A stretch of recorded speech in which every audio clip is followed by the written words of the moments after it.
arrêter à 2h30, on commence pas. Donc on avait dit, c'est le dernier cours, là, aujourd'hui, avant Elul. Parce que je reviens le mardi 13, et après, je crois que c'est Tisha B'Av, le mardi d'après, donc après, c'est Ben Azmanim.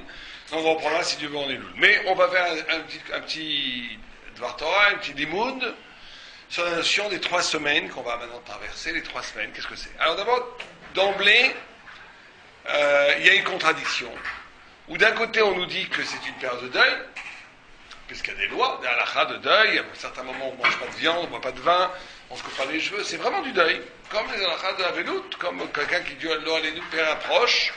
Il y a des halachas de deuil pendant ces 3 semaines, progressives, ça dépend Ashkenaz, Sfarad, il y a toutes sortes de minagim, mais il y a des halachas de deuil. Et d'un autre côté, c'est un moed, puisque dans les psukim c'est écrit, moed, c'est écrit que ce serait un chag. Alors, le pshat pachout, c'est de dire qu'autant quand le Mashiach viendra, toutes ces dates, les 4 tzom, tzom Arivi, tzom Hamishi, tzom Asiri, tzom Ashvi et tzom Hamishi, Asiri, qui sont le 4e mois, qui est Tammuz. Quand on compte à partir de Pessah, c'est le 4e mois. 5e mois, c'est Av, 7e mois, c'est Gedalia, et le 10e mois, Tevet. Tout ça va se transformer en grande fête autour du Messie. Mais tout le monde comprend que, en tous les cas comme ça, le Maral d'Opra le comprend, que si ça serait une fête au Messie, c'est qu'il y a un élément de fête aujourd'hui même. Et donc il y a une contradiction qui est que d'un côté c'est une période de deuil, et de l'autre côté c'est un moed. De l'autre côté c'est un moed, c'est une fête. Les Yudzaï Tammuz, c'est en même temps un deuil et une fête. Tisha B'Av, c'est en même temps un deuil terrible, la destruction des 2 temples, mais c'est en même temps une fête, un moed, un rendez-vous, on peut te dire un rendez-vous avec Dieu. Bon. Or, chaque fois que vous avez la notion de moed, qui est une notion de rendez-vous, vous avez ce qui s'appelle des kelim, des instruments spirituels que Dieu a donnés. Salut, je suis désolé, merci. C'est gentil. Merci beaucoup. Je le prends dans la première, merci. Donc, on a en même temps un moed et en même temps un deuil. Or, un moed, c'est toujours accompagné d'un keli spirituel, d'un instrument spirituel, comme des rampes de lumière vers Dieu, ou plutôt des cordes, enfin je ne sais pas comment vous pouvez appeler ça, un lien qui nous permet de vivre la fête. Par exemple, pour donner un exemple rapide, Pessah, on ne s'en rend pas compte. Mais Pessah, c'est la fête de la Géoula, de la libération, mais la fête de la Emouna, puisque tout commence avec Pessah. Or, les Sfarim, les livres de Kabbalah, mais d'autres aussi nous disent que quand on mange la matzah, ça développe en nous la Emouna. C'est vrai qu'on a du mal à comprendre, on a vu rarement des gens, après avoir mangé une bonne matzah, croire plus au bon Dieu, mais c'est comme ça que c'est écrit. Quand tu manges la matzah, il y a une sorte d'affect. Le corps, la Gemara dit, la Torah, elle allait ochle aman. La Torah, elle a été donnée à un peuple juif qui a un corps qui a été purifié par une nourriture qui est elle-même la trace de la divinité, de la spiritualité.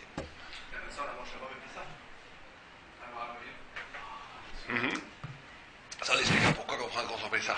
Mais on parle ici de la matzah pas en termes de nourriture, mais en termes de clé spirituel. C'est pour ça qu'il y a un corps spécifique juif, derrière Hagav. Il y a un corps spécifique juif. Quand un converti se convertit, c'est une âme juive, c'est ça qui différencie peut-être le converti du juif d'origine, c'est que le converti a une âme juive, des fois une âme supérieure à beaucoup de juifs, puisque le Arizal dit que les âmes des convertis, c'est ce qu'on appelle Ruach. Ruach, c'est le niveau 2e, qui est pas mal du tout. Il y a des gens, beaucoup de gens sont Nefesh, qui sont bien inférieurs, d'autres sont Neshama, c'est les grandes sadikim. Mais le gars, il est toujours Ruach. Mais en tous les cas, le corps reste un corps goy. Le corps reste un corps goy. C'est ça la différence entre un juif et un guerre, c'est qu'il n'a pas Ochleaman. Son corps est un corps qui n'est pas un corps juif, il ne sera jamais un corps juif. Vous mettez un japonais dans un mikvé, il ne va pas devenir Ashkenaz ou Sfarad. Il reste japonais dans le corps, mais son âme est complètement, il est juif, parce qu'à l'Akha, si c'est une femme, ses enfants seront juifs, etc., etc. Mais le corps, il y a une notion et ce corps-là, il est construit à partir des kélim alimentaires. Pendant des générations, il dit même qu'il y a un corps juif, tellement juif que, il ne faut pas le dire au goïm, parce que l'antisémite dirait la même chose, mais bon, des fois on se retrouve. Mais l'Agmara dit qu'il y a des médicaments qui ne marcheront pas pour les juifs, et qui marcheront pour les non-juifs. L'Agmara dit pourquoi? À cause de la tradition alimentaire de manger cachère, ça a fait que le corps s'est modifié, une sorte de spiritualité du corps. Et chaque fête, c'est comme ça. Sukkot, le loulav, c'est un retour à la nature, c'est la joie. Quel est le Kéli des 3 semaines? Si c'est un moed, il y a un Kéli. Si c'est un moed, si c'est une fête, il y a un Kéli. Il y a un instrument spirituel qui nous permet de nous rapprocher à Dieu dans l'essence même. Alors, quelle mitzvah, quel kéli nous est donné pendant les 3 semaines? Quelqu'un a une idée? Comment? Non. Enfin, c'est bien le Tani, mais c'est ce qu'il m'a dit. C'est pas dit. C'est pas ça qui est donné, qui est nommé. Ce qui est nommé, c'est comment? Vous dites quoi? La fila, c'est toute l'année.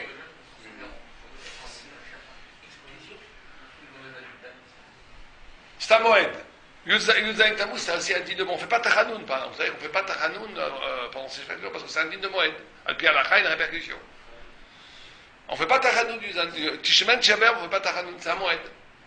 Et Red Tishabead, on ne fait pas Tachanoun parce que c'est un moed. Non, je crois pas, non. Peut-être pour Gedalia, c'était pas. Non, ça c'est autre chose.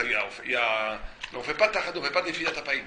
En tout cas, les kabbalistes ne font pas. Enfin, beaucoup de gens ne font pas. Peut-être d'autres en font. La réponse de quel est le Kéli, c'est les pleurs. On va voir pourquoi. On va essayer de comprendre, avant 2h30, l'heure fatale, pourquoi est-ce que le Kéli des 3 semaines, c'est les larmes. Il faut qu'on pleure. Bon, alors c'est très dur de pleurer, mais de quels pleurs on parle? C'est les pleurs. Alors on va essayer de comprendre pourquoi les pleurs. D'abord, revenons sommairement sur ce qui s'est passé. Quelqu'un connaît les 5 choses qui s'est passées à Yudzaïn Tammuz et les 5 choses qui s'est passées à Tisha B'Av? 5 choses à Yudzaïn Tammuz, c'est d'abord Yudzaïn Tammuz, les premières tables de la loi ont été cassées, brisées. Quand Moïse est tombé, il a vu le peuple juif faire la Avodah Zarah, il a cassé les premières tables de la loi. Deuxièmement, le Tamid. Comment? Bitul Tamid. Deuxième chose, il y a eu le Bitul Tamid. Troisième chose, il y a eu Ufka Shromot dans le deuxième temple. Il y a eu une brèche dans les murailles. Aputropus Aracha a brûlé la Torah de Moïse. Vous vous rendez compte ce que ça veut dire? La Torah qu'on a reçue en Sinaï a été brûlée en place publique. Et il y a eu un Tselem qui a été mis dans le Echal ce jour-là. C'est les 5 choses qui sont passées à Yudzaïn Tammuz. D'accord? Tselem, c'est une idole. Ils ont mis une idole dans le Saint des Saints, dans le Echal, dans la Gdusha même. Au lieu même de là où il y avait la parole de Dieu qui jaillissait, ils ont mis une idole. À Tisha B'Av, il s'est passé 5 choses déjà plus connues. La destruction, une, du premier temple, la destruction du deuxième temple le même jour, ce qui est déjà extraordinaire. En vérité, le feu a commencé à Tisha B'Av, mais ça a été complètement brûlé le 10 Ab. C'est pour ça qu'on ne mange pas de viande jusqu'au 10 Ab. Jusqu'à les Sfaradim, je crois, toute la journée, Ashkenazim jusqu'à Chatzot. Ou le contraire, je me souviens plus. Ouais. Je crois que c'est l'inverse, ouais. Mais, non. Les Sfaradim, toute la journée du 10, ils ne mangent pas. Et les Ashkenazim, ils mangent après Chatzot de la viande. Mais par contre, la différence, c'est que les Ashkenazim font toutes les khumrot jusqu'à Chatzot. Ils n'ont pas le linge jusqu'à Chatzot le lendemain. Alors que les Sfaradim, il n'y a que de ne pas manger toute la journée du vin et de la viande le lendemain. Ouais. Donc, il y a eu la destruction des 2 temps, ça fait 2. Ce jour-là, Dieu a dit on ne rentrera pas en Israël. Ça fait 3. Bétar a été massacré, la ville de Bétar. On s'en souvient moins, mais ça a été caché. Kechorba Betamikdash, dit la Gemara. Des centaines de milliers de juifs ont été tués, hommes, femmes et enfants. Et Tourneau Fusaracha a labouré l'esplanade du temple. Il a Mekaïm ce qui a écrit dans le Passouk que Artzion Kesad Icharesh, que le mont Sion sera labouré comme un champ, et il a labouré le champ pour bien gommer toute trace des temples des Juifs sur le monde. Bon, 5 événements tragiques, 5 événements tragiques. Or, ces 5, c'est bien entendu pas un chiffre anodin. 5, c'est toujours le chiffre de la Torah, c'est toujours le chiffre qui renvoie aux 5 livres de la Torah, et c'est aussi la lettre He avec laquelle le monde a été créé. Donc ça veut dire qu'on parle d'ici d'une destruction qui met en danger, ou plutôt une destruction qui détruit la Torah, on va dire, et une destruction qui détruit le monde. Ce n'est pas 5 événements anecdotiques, pas aussi graves soient-ils, politiques, historiques, dramatiques, c'est bien plus que ça. C'est une atteinte à l'essence même de la hauteur de la Torah, et une atteinte et une tentative de destruction du monde. Alors on va essayer de comprendre pourquoi. Alors le Maral dit une chose extraordinaire. Il dit que il y a 22 jours qui séparent, si vous comptez, 22 jours entre le Yudzaïn Tammuz et Tisha B'Av. Si on compte les 2 jours, ça fait 22 jours. Il dit que ces 22 jours, c'est par rapport aux 22 lettres de la Torah. 22 lettres de la Torah, 22 lettres dans l'alphabet. et 22 jours. Donc il dit le Ramchal que ce qui est en jeu pendant ce temps-là, c'est que ce qui a été détruit fondamentalement, au-delà de la destruction des temples, de la destruction des tables, c'est la destruction de l'esprit, du date, d'une façon de comprendre les choses en essence. C'est ça qu'on va essayer de comprendre. Et il en donne pour preuve, vous savez que quand on lit à Tisha B'Av le livre de Echa, or le livre de Echa est lui-même composé de 5 chapitres, encore une fois le chiffre 5. Les 4 premiers chapitres, vous avez Aleph, Bet, Gimel, Dalet, tous les psukim viennent l'un après l'autre dans un ordre, et le 5e chapitre, tout est Bilboul pour montrer que c'est le Bilboul du date.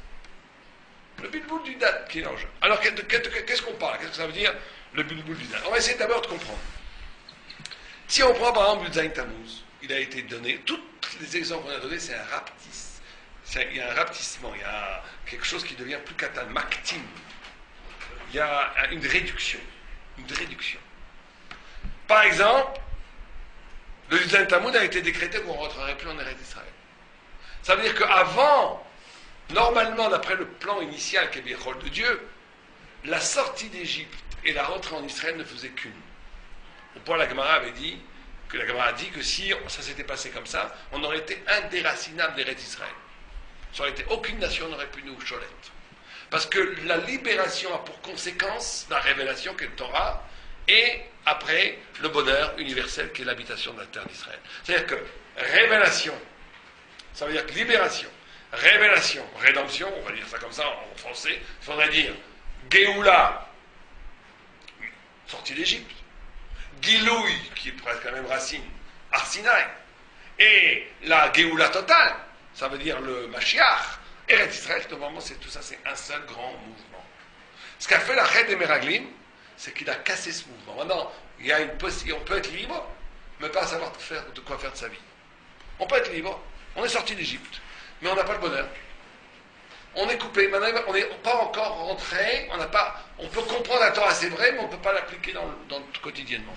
Il y a une coupure terrible, qui est vécue par chaque juif existentiellement, où je peux tout à fait savoir que la Torah c'est vrai, je peux tout à fait savoir que je dois me comporter comme ça et comme ça, mais quand j'arrive dans la vie, je ne peux pas du tout l'incarner, ça ne marche jamais.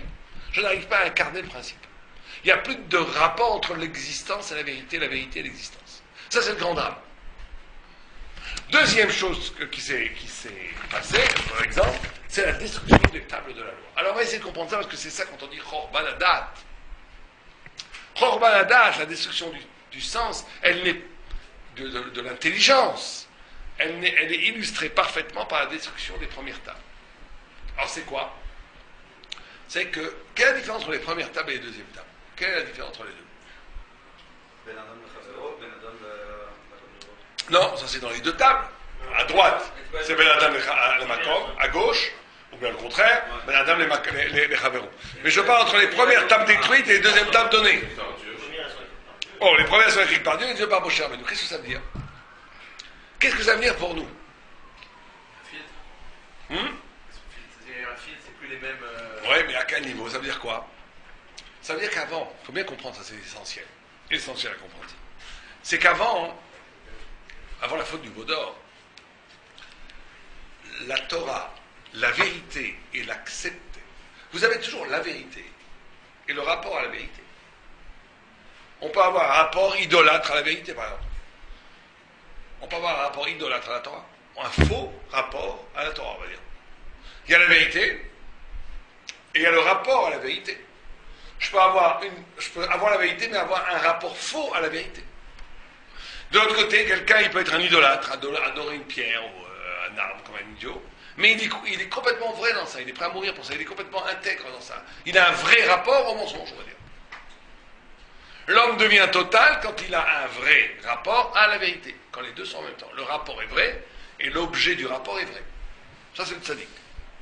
Avant le don de la Torah, cette union-là était totale. Ça veut dire quoi? Ça veut dire, avant la destruction, pardon, des premières tables, la Torah, quand on dit écrite par les mains de Dieu, ça veut dire que la vérité est donnée, mais qu'elle tombe, cette vérité, elle s'inscrit dans un espace qui est lui-même divin.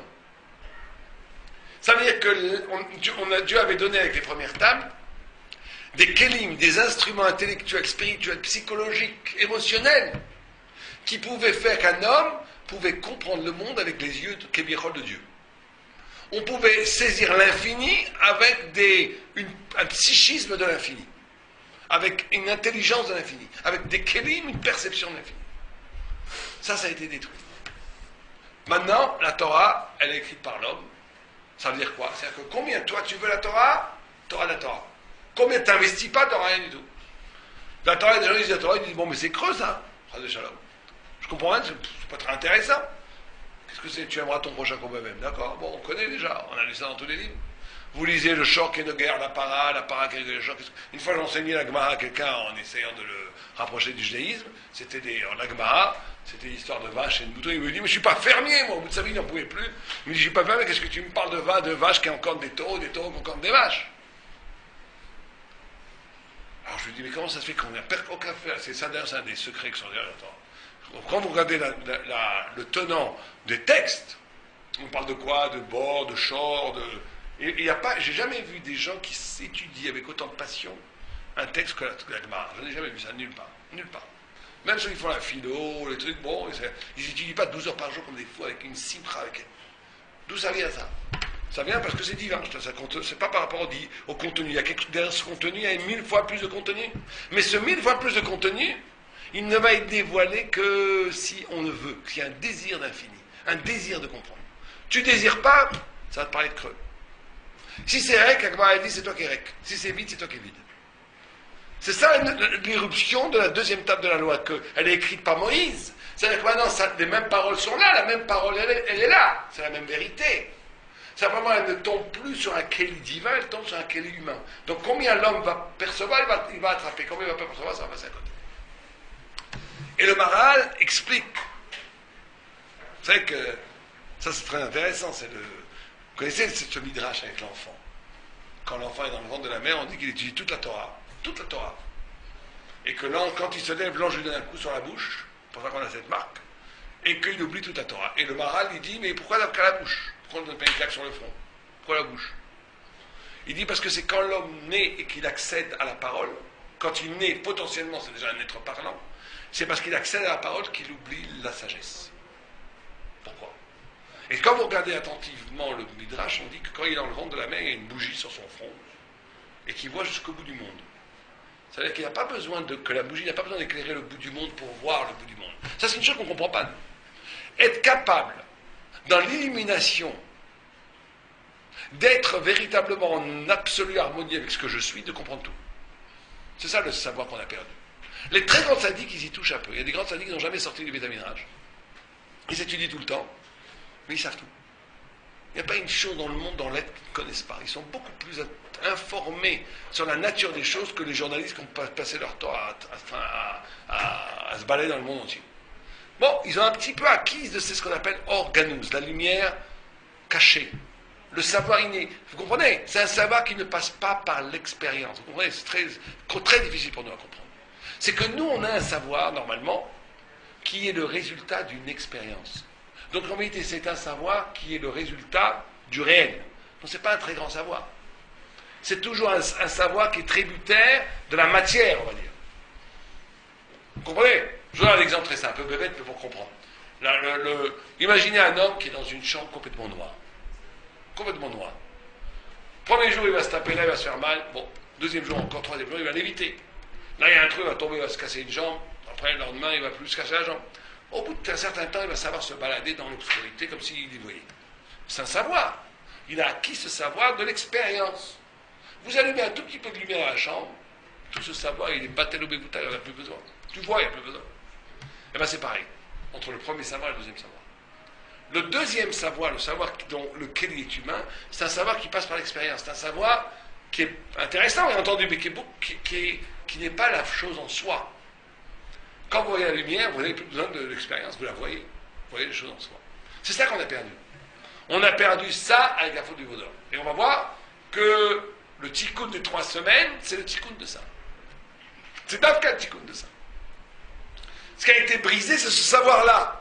Un savoir qui n'est pas transitif, qui ne passe pas par là, parce que la parole est toujours transitive.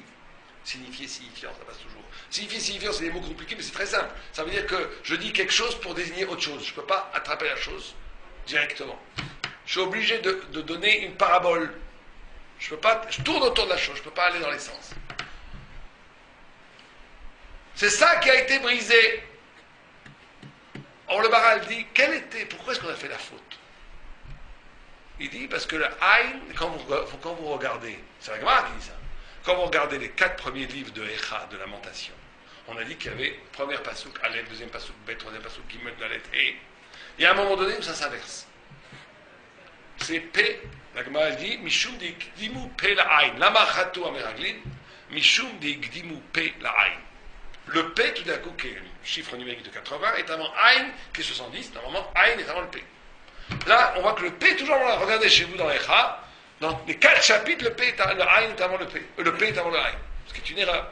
Normalement, le Aïn devrait avoir le P. La Gemara a dit, c'est pour ça qu'ils ont parlé avant de voir. Tout ce qu'on vient d'expliquer maintenant, cette destruction de la transcendance, cette destruction d'un savoir initial, elle vient, d'en vérité, d'une destruction du regard. Bon, ça veut dire quoi? Ça veut dire quoi, Iglimou Pelaï? Ça veut dire quoi, Iglimou Pelaï? Allez-y. Non, pas pour la Shonara, ça a été le résultat, mais pour. Comment? Simplement. Iglimou Pelaï, ça veut dire que je ne suis plus capable de voir. Je reproduis des préjugés sur ce que je vois. Je suis incapable. Le monde, il a été créé avec 3 grands mouvements. Tohu, Bohu, Yitzira.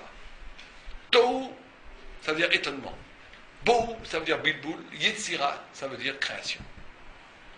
Ça veut dire que Dieu nous a appris comment vivre. On ne peut pas créer quelque chose, on ne peut pas véritablement vivre si on ne passe pas ces 3 expériences. C'est-à-dire, Tohu, on est obligé de s'étonner. S'étonner, ça veut dire c'est la capacité de laisser rentrer en soi, dans son espace intime, dans son paysage intérieur, dans son cerveau déjà préconstruit, une lumière qui n'est pas moi. On avait parlé de ça la semaine dernière, ou je parlais 2 semaines, que l'essence même de l'intelligence, quand on a dit la qualité la plus importante pour l'intelligence, c'est la curiosité. La capacité de s'ouvrir à quelque chose qui n'est pas moi. Ça, c'est le début même, l'étonnement. Le début même, l'irruption de l'esprit, c'est de s'étonner. C'est quoi s'étonner? Pourquoi il faut s'étonner? Parce que l'étonnement permet d'entrer des choses en toi qui ne sont pas toi. Mais cet étonnement, qu'est-ce qu'il va faire?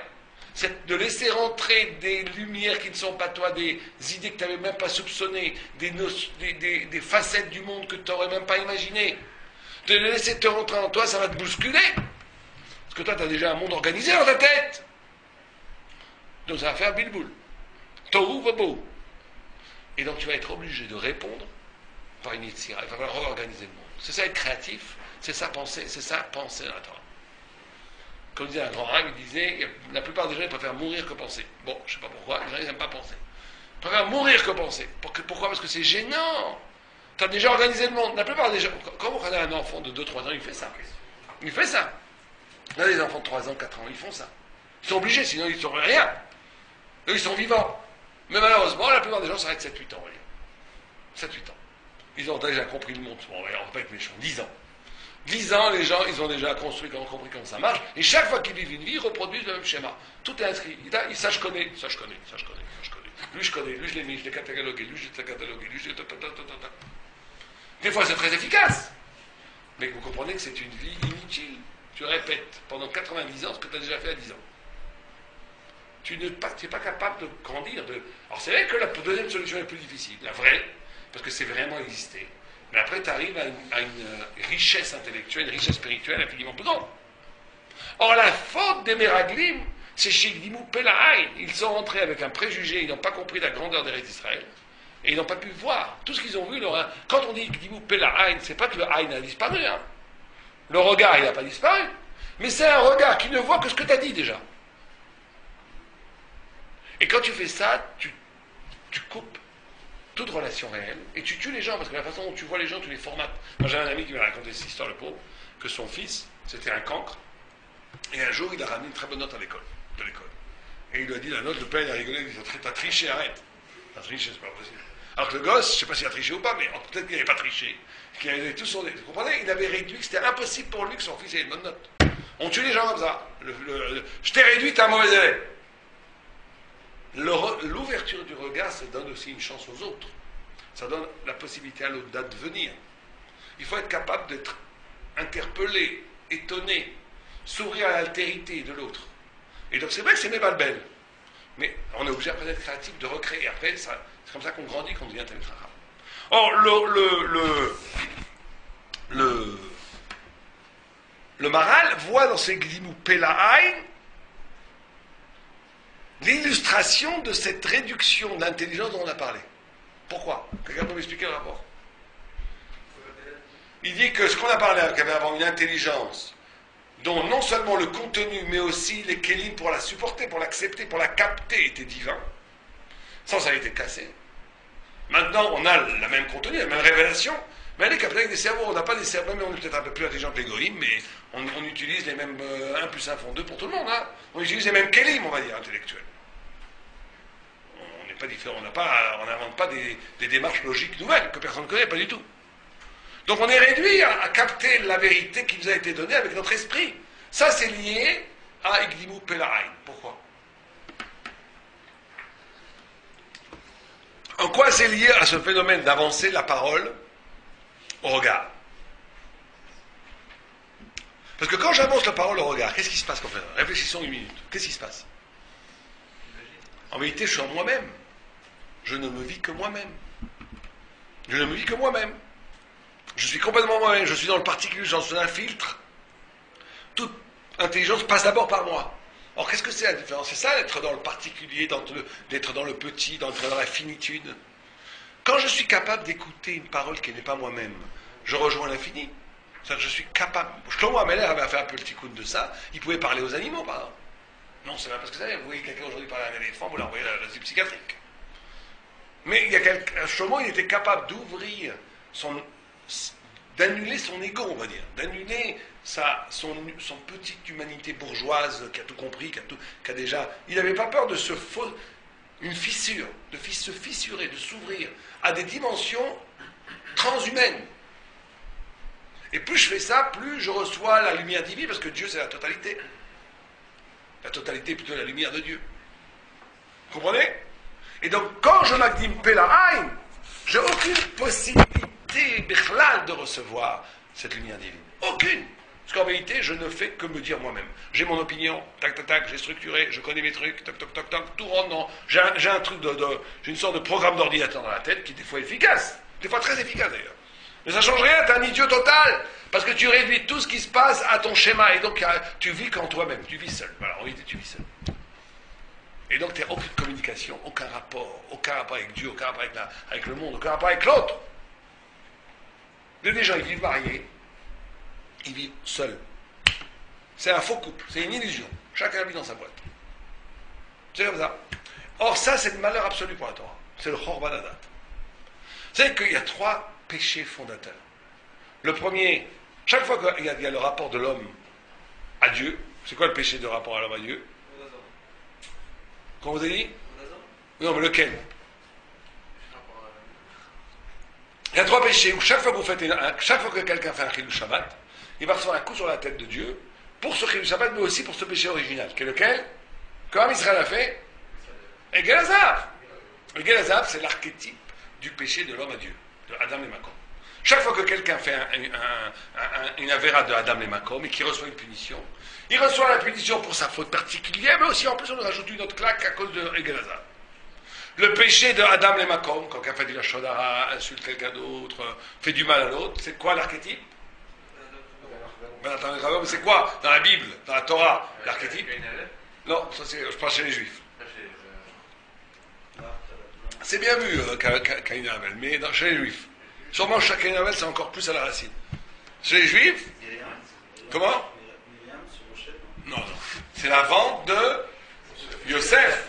La vente de Yosef, c'est le... Chaque fois que quelqu'un insulte quelqu'un d'autre, fait la shara sur quelqu'un, il va recevoir un coup sur par le bon Dieu, il reçoit aussi un petit coup parce qu'on a vendu Yosef.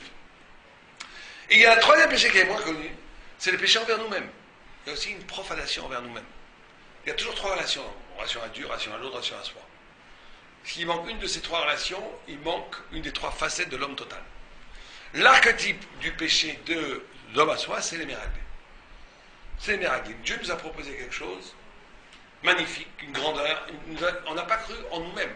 On n'a pas cru qu'on pouvait vivre véritablement incarner ce qu'on avait au Sinaï. C'est ça le problème qu'on a encore. C'est le problème qu'ont les Juifs tout le temps.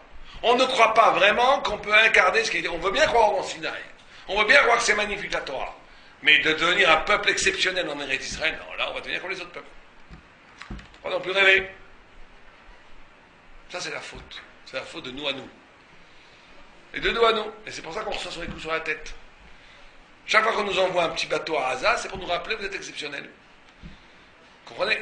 Il faut se rappeler à ça. Il faut qu'on a l'obligation d'être exceptionnel. Et ça, c'est une destruction de nous-mêmes. Bon. Et alors, c'est pour ça. Bon, on va aller vite parce qu'il me reste 5 minutes. C'est pour ça que le Kéli de cette époque-là, c'est les pleurs.